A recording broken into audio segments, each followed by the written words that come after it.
बिस्मिल्लाहिर्रहमानिर्रहीम। अस्सलाम वालेकुम एवरीवन। उम्मीद है कि आप सब खैरियत से होंगे। आज की वीडियो का टॉपिक है व्हाट इज़ सोनेट। आज की इस वीडियो में हमने डिस्कस करना है कि सोनेट की definition, explanation, example, characteristics, feature और इन डिफरेंट टाइप ऑफ सोनेट्स के डिफरेंसेस क्या हैं। जैसे कि पेट्रियार्कन सोनेट क्या होती है, शेक्सपियरियन सोनेट क्या है, स्पेंसेरियन एंड मिल्टोनिक सोनेट। ये चार जो मेजर सोनेट्स हैं जो इंग्लिश लिटरेचर में यूज़ होती हैं। आज की इस वीडियो में इसकी एक्सप्लेनेशन थॉरली देखनी है।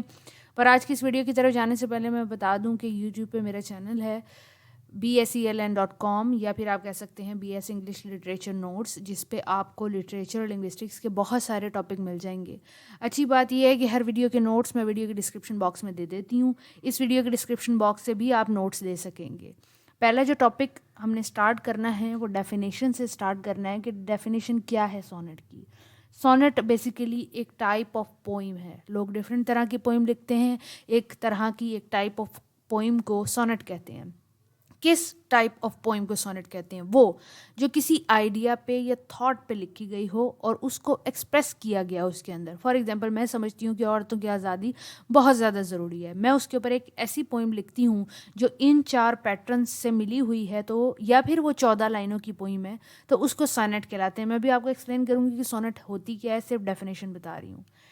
सोनेट एक ऐसी पोइम है जिसके अंदर स्पेसिफिक पैटर्न यानी कि specific number of line, specific metre और स्पेसिफिक राइम को फॉलो किया जाता है, तो वो सोनेट कहलाती है। अब उसके अंदर जो मेजर थीम्स होती हैं वो किसी भी आइडिया पे हो सकती हैं, किसी भी थॉट पे हो सकती हैं। सोनेट का जो लफ्ज़ है ये इटालियन वर्ड है, यानी कि इटली से ये निकला है, और ये वर्ड था सोनेटो, जिसका मतलब होता था कि अ साउंड। एक सॉन्ग या साउंड को कहते थे कि ये सोनेट है, और इसकी शुरुआत भी इटली से ही हुई थी रेनेसा टाइम पीरियड के अंदर। इंग्लिश लिटरेचर के अंदर आपको 4 मेजर सोनेट के राइटर्स और उनकी टाइप्स मिलेगी। सबसे पहले है पेट्रियार्कन सोनेट। पेट्रियार्कन सोनेट जो है वो फ्रांसिस्को पेट्रियार्क ने लिखी थी। ये एक इटालियन राइटर थे और इन्होंने रेनेसां टाइम पीरियड के अंदर ये इटली में लिखी थी। उसके बाद इंग्लैंड के अंदर विलियम शेक्सपियर ने सोनेट लिखी 154 इन नंबर, यानी कि 154, 150 से भी ज़्यादा इन्होंने सोनेट्स लिखी और एक स्पेसिफिक स्टाइल और पैटर्न में लिखी, तो इसको शेक्सपियरियन सोनेट कहा गया। फिर जब एडमंड स्पेंसर आए तो उन्होंने सोनेट लिखी, तो उनकी लिखी हुई सोनेट को स्पेंसेरियन सोनेट कहते हैं। फिर जॉन मिल्टन आए, जॉन मिल्टन ने जो सोनेट्स लिखी उनको मिल्टॉनिक सोनेट कहा गया। इन चारों या जितनी भी लिटरेचर के अंदर सोनेट्स लिखी जाती हैं, इवन के उर्दू में भी जो सोनेट्स लिखी जाती हैं, उनका के अंदर ना 2 फीचर, 2 कैरेक्टरिस्टिक्स कॉमन है। अगर ये 2 फीचर उनके अंदर नहीं होते तो आप कह लें कि वो सोनेट नहीं है, वो कोई और फॉर्म ऑफ पोइट्री है। वो 2 फीचर्स कौन से हैं? वो हैं कि तमाम सोनेट्स जो होती हैं वो 14 लाइनों की होना ज़रूरी है। एक ऐसी पोइम जो 14 लाइनों की होती है उसको हम सोनेट कह सकते हैं, या फिर एक ऐसी पोइम जो 14 लाइनों के साथ IM पेंटामीटर की हो। IM पेंटामीटर, मीटर आपको पता है कि हर जो पोइट्री लिखी जाती है उसके अंदर मीटर पाया जाता है, और मीटर के अंदर कोई भी एक स्पेसिफिक जो है उसका पैरामीटर, फीट का पैरामीटर पाया जाता है जो कि IM है। अगर कोई ऐसी पोइम है जिसमें 14 लाइंस हैं और पेंटामीटर के साथ IM पेंटामीटर है, तो आप समझ जाएं कि वो पोइम सोनेट कहलाएगी। जितने भी ऊपर मैंने मेंशन किए हैं, इनके अलावा भी इंग्लिश लिटरेचर में आपको सोनेट्स की टाइप मिल जाएंगी, लेकिन ये 4 मेजर हैं। इन तमाम के अंदर ये 2 करेक्टरिस्टिक्स लाजमी है कि 14 लाइन होंगे और IM पेंटामीटर होगा। 14 लाइन का तो आपको समझ आ गया होगा कि 14 लाइनें अगर एक पोइम के अंदर मौजूद हैं तो उसको 14 लाइन कहते हैं। अब 14 लाइनें मुख्तलिफ स्टैंजा में मौजूद हो सकती हैं। फॉर एग्जांपल, अगर 8 लाइन का एक स्टैंजा मौजूद है और एक 6 लाइन का स्टैंजा मौजूद है, तो ये जो स्टाइल है ये पेट्रियार्कन सोनेट का है। इसको इटालियन सोनेट भी कहते हैं और इसको फ्रांसिस्को पेट्रियार्कन सोनेट भी कहते हैं।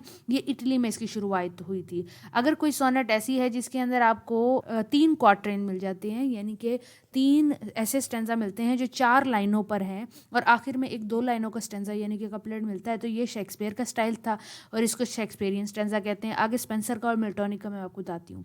इसके अलावा IM पेंटामीटर क्या होता है? जब भी आपको एक लाइन पढ़ते हैं, फॉर एग्जांपल ये लाइन आपके सामने मौजूद है, इसके अंदर आप देख सकते हैं कि कुछ लफ्ज़ हैं गिनती के अंदर, और इन लफ्ज़ को जब हम मॉर्फोलॉजिकली या फोनोलॉजिकली स्टडी करते हैं तो हमें पता लगता है कि कोई लफ्ज़ की तरफ साइड जो है वो अनस्ट्रेस्ड है और कोई लफ्ज़ की तरफ जो है वो स्ट्रेस्ड है, यानी कि कुछ सिलेबल यहाँ पे यूज़ किए गए हैं जो स्ट्रेस हैं और कुछ हैं जो अनस्ट्रेस हैं। आप कह सकते हैं कि जो स्ट्रेस सिलेबल है वो अनस्ट्रेस सिलेबल के साथ लफ्ज़ों में मोस्टली यूज़ होता है। कोई भी लफ्ज़ जो होता है उसके अंदर कई सिलेबल मौजूद होते हैं, एक सिंगल भी हो सकता है। आई एम किसको कहते हैं? आई एम उसको कहते हैं कि जिनके कोई ऐसे फीट्स मौजूद हों, ऐसे फुट मौजूद हों, जिनके ऐसे वर्ड्स मौजूद हों जिनके अंदर पहला सिलेबल जो है वो अनस्ट्रेस है और दूसरा स्ट्रेस होना चाहिए। और ऐसे जब 5 होंगे तो उसको पेंटा आयम मीटर कहेंगे। इसको मैं आपको डिटेल में समझा देती हूँ कि जैसे ये एक लाइन आपके सामने मौजूद है, shall I compare thee to a summer's day. अब ये जब आप इस सेंटेंस के वर्ड्स को स्टडी करेंगे और वर्ड को भी आप फोनोलॉजिकल लेवल पे स्टडी करेंगे तो आप फुट और बीट और रिदम को समझेंगे। यानी कि फुट क्या होता है, 2 फुट होंगे तो उन्हें फीट्स कहेंगे। पोइट्री के अंदर इस्तेमाल किया जाता है तो एक अनस्ट्रेस और स्ट्रेस सिलेबल को एक फुट कहते हैं। इट डजेंट मैटर कि वो एक लफ्ज़ में मौजूद है, वो एक लाइन के अंदर मौजूद होने चाहिए। अब इस लाइन के अंदर आप देख सकते हैं कि ये आपको शेल आए, अब जो शेल यहाँ पे इस्तेमाल किया गया है ये अनस्ट्रेस है और आए पे फोकस किया गया है, यानी कि बोलते हुए आप इस तरह बोलेंगे शेल आए कंपेयर। अब कम पे फोकस नहीं किया गया, स्ट्रेस नहीं लग रहा, फोर्स नहीं दी जा रही, लेकिन पेयर पे दी जा रही है।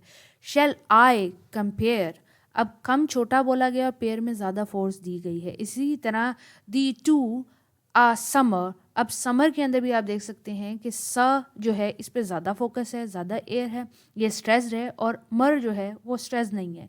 इसी तरह डे आखिर में फोकस से बोला जाता है। इसको आप किस तरह बोलेंगे? Shall I compare thee to a summer day. अब इसको जब आप इस तरीके से बोलेंगे तो आपको एक रिदम, एक बीट मिलेगी, इसको आप मीटर कहते हैं। और इसी जो मीटर के पैराई को नापने को और सेलेबल के इस्तेमाल को, स्ट्रेस्ड और अनस्ट्रेस को, आप आईएम कहते हैं। आपको पोइट्री के अंदर डिफरेंट मीटर मिल जाते हैं, उस पर एक सेपरेट वीडियो बनाई हुई है, वो डिस्क्रिप्शन बॉक्स से आपको या एंड स्क्रीन पे मिल जाएगी।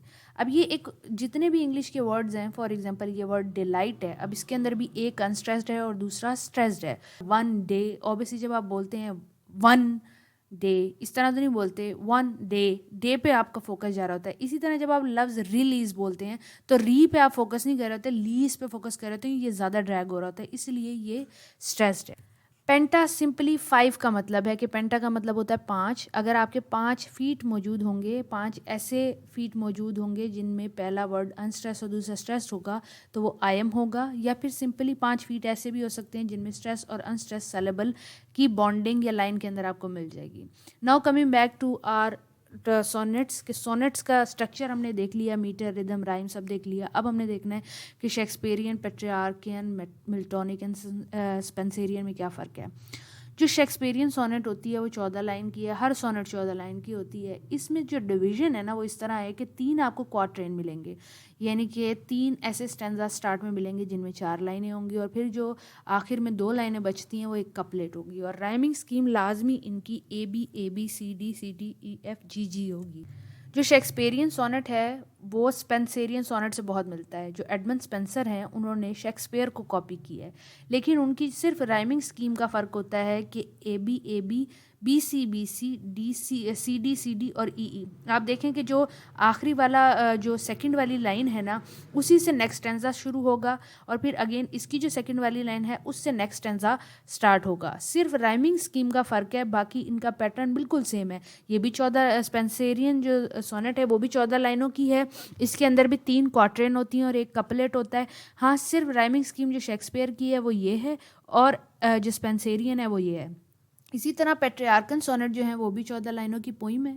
इसके अंदर आपको ना एक बड़ा स्टेंजा, 8 लाइनों का स्टेंजा मिलता है जिसको ऑक्टिव कहते हैं। उसकी राइमिंग स्कीम ये होती है ए बी बी ए, और एक 6 लाइनों का स्टेंजा होता है जिसको ससेट कहते हैं आखिर में, यानी कि कपलेट नहीं, 6 लाइनों का सीधा स्टेंजा है जिसकी राइमिंग स्कीम आपको सी डी मिलेगी या सी डी ई मिलेगी। ये पेट्रियार्कन सोनेट है। इसकी ही सेम कॉपी मिल्टन ने की थी, जॉन मिल्टन की भी सेम पेट्रियार्कन सोनेट जैसी ही सेटिंग है अपने सोनेट की, जिसके अंदर आपको एक ऑक्टेव मिलेगा और एक ससेट मिलेगा। सिर्फ इनकी जो राइमिंग स्कीम है ना वो ये पक्की वाली है, ए बी बी ए और आखिर में सी डी ई मिलेगी। तो ये सिर्फ अगर आप देखें मिल्टॉनिक सोनेट के अंदर मिलेगा। 14 इन चारों की जो सोनेट्स हैं वो 14 लाइनों पर हैं, लेकिन जो शेक्सपियर हैं और स्पेंसर हैं, स्पेंसेरियन सोनेट हैं या एडमंड स्पेंसर हैं, उन्होंने 3 क्वार्टरन और एक आखिर में कपलेट यूज़ किया है। और जो पेट्रियार्कन और मिल्टॉनिक हैं वो भी सेम सोनेट हैं, लेकिन वो दोनों यूज़ करते हैं ऑक्टेव, यानी कि 8 लाइन का स्टेंजा और फिर 6 लाइन का स्टेंजा। और जो राइमिंग स्कीम है वो उनकी जो है मुख्तलिफ है। आप यहाँ से राइमिंग स्कीम जो है आपको याद करनी होगी। अगर आप इसको याद कर लेंगे तो आप हर तरह की सोनेट इजीली पहचान सकेंगे। मैंने आगे एग्जांपल के तौर पे भी लिखा हुआ है ताकि मैं आपको समझा सकूं। देखें, ये शेक्सपियरियन सोनेट जो है इसके अंदर ये फर्स्ट क्वार्टरन है, यानी कि क्वार्टरन एक ऐसा स्टेंजा जिसमें 4 लाइनें मौजूद होती हैं, फिर अगला स्टेंजा उसमें भी 4 हैं, फिर तीसरा स्टेंजा उसमें भी 4 हैं, और आखिर में 2 कपलेट जिसमें आपको राइमिंग स्कीम जो यहाँ पे लिखी हुई है सेम मैं पीछे बता के आ रही हूँ। आप देख सकते हैं कि स्पेंसेरियन स्टेंजा बिल्कुल सेम है, 4 लाइनें हैं जिनकी राइमिंग स्कीम शेक्सपियरियन से मुख्तलिफ है, लेकिन इनका स्टाइल बिल्कुल सेम है। इसी तरह अगर हम पेट्रियार्कन और मिल्टॉनिक सोनेट पे आ जाएं तो ये उनकी स्कीम है। ये पेट्रियार्कन सोनेट यहाँ पे लिखी हुई है, पहला आपको 8 लाइन का स्टेंजा मिल जाएगा और फिर आपको 6 लाइन का स्टेंजा मिलेगा, और राइमिंग स्कीम का सिर्फ फ़र्क है। पेट्रियार्कन में, शेक्सपियरियन में और मिल्टॉनिक में और स्पेंसेरियन में सिर्फ और सिर्फ जो है वो राइमिंग स्कीम का फ़र्क है, और ज़्यादा फ़र्क नहीं है। अगर आप ये राइमिंग स्कीम याद कर लें तो आपको इनके स्टेंजाज और इनकी सोनेट्स पहचानने में आ जाएंगी। एग्ज़ाम में अगर सोनेट लिखी आती है तो सिर्फ राइमिंग स्कीम देख के आप बता देंगे किस राइटर की सोनेट है। उम्मीद है कि आपको आज की वीडियो समझ आ गई होगी। डिटेल में बनाने की कोशिश की थी। अगर कोई भी सवाल रह जाता है तो कमेंट बॉक्स में पूछें। अगली वीडियो तक के लिए ख्याल रखें। आपको डिफरेंट सोनेट्स वगैरह और हर तरह का जो इंग्लिश लिटरेचर और लिंग्विस्टिक्स का मटेरियल है वो मेरे चैनल पर मिल जाएगा। इसके अलावा मैंने एक वीडियो भी अपलोड की हुई है कि आप किस तरीके से नोट्स डाउनलोड कर सकते हैं मेरी वेबसाइट से, वो भी ज़रूर देखें। अगली वीडियो तक के लिए ख्याल रखें। अल्लाह हाफ़िज़।